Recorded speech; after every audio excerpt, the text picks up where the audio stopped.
Salam kenal dari saya Pendeta Jonar Situmorang. Pada kesempatan ini ada dua buku yang saya perkenalkan. Sangat menarik, dua buku yang saling melengkapi, yaitu mitologi Yunani dan filsafat Yunani. Tadinya buku ini saya tulis jadi satu buku, tapi di kemudian hari saya berpikir kayaknya harus dipisah, ini terlalu tebal, sehingga saya buatlah dua judul buku, yaitu mitologi Yunani dan filsafat Yunani. Buku yang pertama ini adalah menjelaskan asal mula mitos-mitos di negara Yunani. Dari mitos-mitos ini nanti akan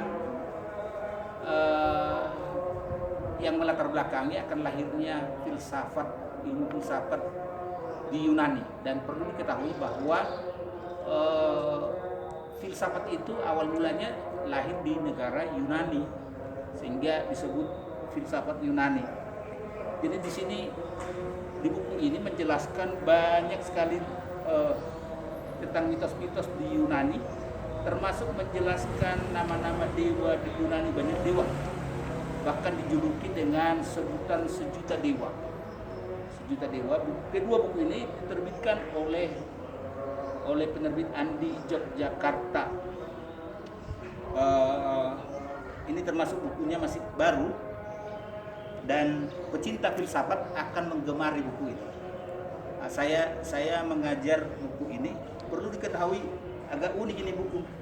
Ini buku saya tulis dalam masa jeda ketika saya menulis tesis sumpek saya. Di tengah-tengah kesumpekan saya tulis buku ini, dan ini selesai hanya dalam dua buku ini hanya dalam 1 bulan. 1 bulan bisa selesai 2 buku. Ini di tengah-tengah masa jeda sumpek menulis tesis, dan bisa berhasil menuliskannya. Tidak terlalu tebal, sedang-sedang elok. Buku ini, buku mitologi Yunani, sekitar jumlah halamannya ada 52 halaman, dan saya awali dengan apa itu mitos, mengapa disebut mitos, asal mula dongeng, dari mitos sampai menuju filsafat, kemudian menjelaskan awal mula dari segala sesuatu, seperti dalam istilah dunia filsafat itu arche sebutannya, menjelaskan asal mula dari segala sesuatu apa menurut filsafat dan menurut dongeng juga. Nah, sementara di sini filsafat Yunani saya jelaskan, saya mulai dengan sejarahnya filsafat lahir, yaitu 7 tokoh filsafat di Yunani yang sangat terkenal. Kemudian yang menjadi patokan filsafat ini adalah yang bernama Socrates. Jadi 3 filsuf yang sangat terkenal saya kupas di sini, seperti Socrates, Aristoteles, dan satunya lagi yaitu yang bernama jadi itu tokoh besar filsafat Yunani bernama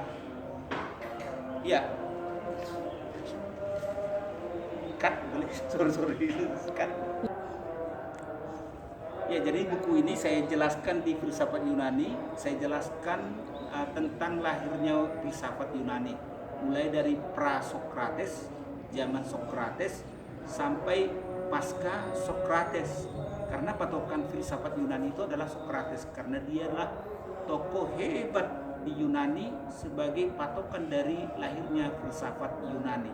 Walaupun sebenarnya sudah ada tokoh filsafat sebelum dia, yaitu yang dikenal dengan filsuf alam, karena mereka membuat pemikirannya berdasarkan mengamati alam semesta, seperti Thales misalnya.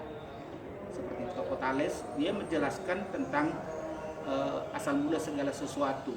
Dia menjelaskan asal mula segala sesuatu adalah air, gitu, dan seterusnya. Seperti Pythagoras menjelaskan asal mula segala sesuatu adalah angka. Jadi saya berjelaskan di sini beberapa tokoh di filsafat Yunani, pemikir-pemikir hebat yang saya jelaskan sekilas pemikirannya maupun pengaruhnya, ajarannya, baik di bidang politik, filsafat, dan di bidang-bidang lainnya. Sehingga dari Yunani inilah merupakan cikal bakal lahirnya filsafat, sehingga itu menjadi mata kuliah di perguruan tinggi umum maupun teologi juga dipelajari. Jadi buku ini sangat bermanfaat bagi Anda, bagi pecinta filsafat, mengajak kita untuk berpikir kritis dan akan lebih berpikir realistis dan logik. Bukan berarti menghalangi kita untuk berpikir tentang untuk supaya kita beriman, tidak. Tetapi justru iman kita itu jangan sampai membabi buta, tapi iman yang memang dapat dipertanggungjawabkan. Anda dapat mendapatkan buku ini di toko buku rohani, Gramedia juga ada. Mungkin tidak tahu karena buku ini sudah beberapa tahun yang lalu terbit, dan kalau pingin boleh juga dipesan kepada saya. Sangat bermanfaat bagi setiap sekolah perguruan tinggi umum maupun sekolah teologi. Kiranya Tuhan memberkati semuanya. Amin.